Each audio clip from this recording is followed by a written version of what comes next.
রান্না করব পটল ভাজা আর তরকারি। পটলগুলো ভাজার জন্য লবণ দিয়ে দিলাম, এখন কিছু গুঁড়ো হলুদ দিব, এরপর দেব গুঁড়ো মরিচ দিয়ে মাখিয়ে নেব।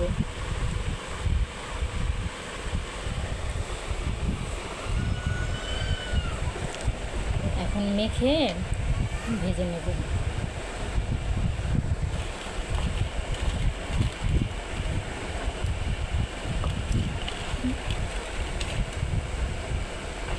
এই তো মাখা হয়ে যাচ্ছে, একটা একটা করে ভালোভাবে মাখিয়ে নিচ্ছি।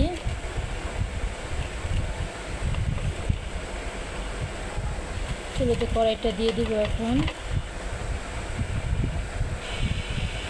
এই তো কড়াইতে তেল দিয়ে কড়াইটা গরম করে নেব তেল সহ। কড়াইটা কালো, তবে এটা দিয়ে প্রতিদিন রান্না করি, এটা লিভার কড়াই,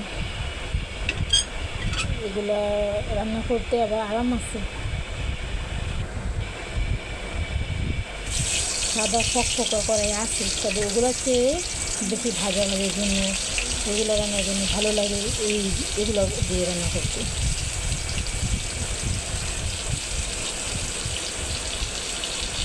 এখন কিছুগুলো ভাজা হলে এক পাশ কিছুক্ষণ ভাজা হোক,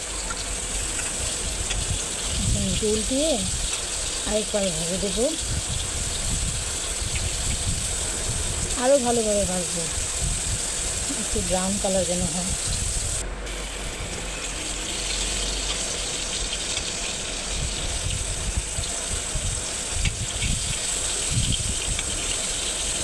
পটল ভাজা গরম গরম ভাতে খেতে ভালো লাগে।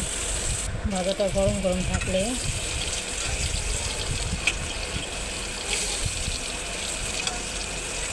এক পাশ ভাজা হয়ে গেছে, এখন অন্য পাশ ভালোভাবে ভাজবো।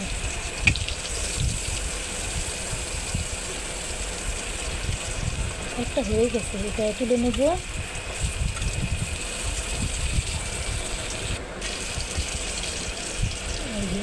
এখন এই পাশগুলো ভেজে হয়েছে, এখন এগুলো একটা একটা করে সব তুলে নেব।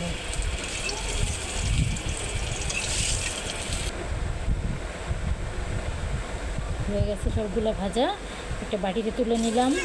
এরপরে আরেকটি কড়াই দিয়ে এর মধ্যে পেঁয়াজ, কাঁচামরিচ, তেল এগুলো দিয়ে ভেজে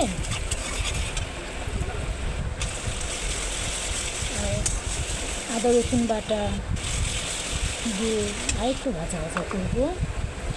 এরপরে আস্ত যে মশলা, তেজপাতা, লবঙ্গ, এলাচ, দারুচিনি এগুলো দিয়ে দিলাম, এগুলো একটু ভাজবো। তারপরে হলুদ, মরিচ গুঁড়ো দেবো,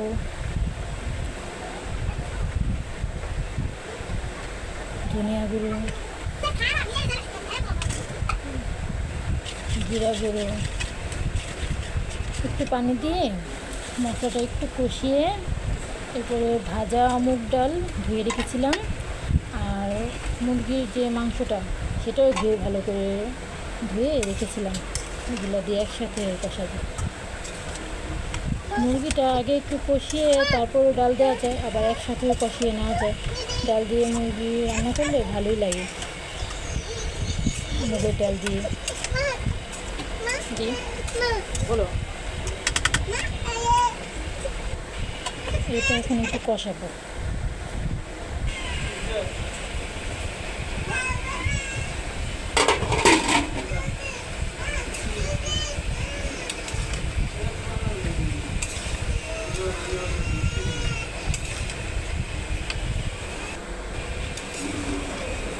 একটু ভালো করে কষিয়ে এরপরে একটু গরম পানি দিয়ে দিব।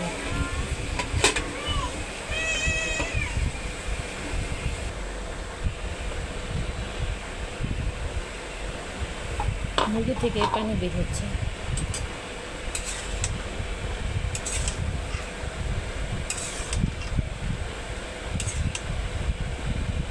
কষানোর জন্য এক্সট্রা পানি দরকার হয় না, মুরগি থেকে মোটামুটি যে পানিটা বের হয় তা থেকে কষানো যায়।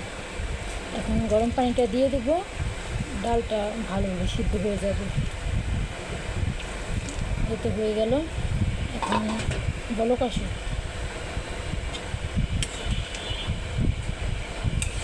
কয়েকটি কাঁচামরিচ দিতে হবে।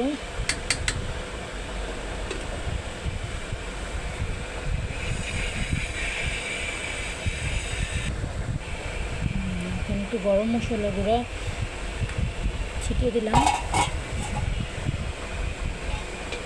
ঢেকে দিলে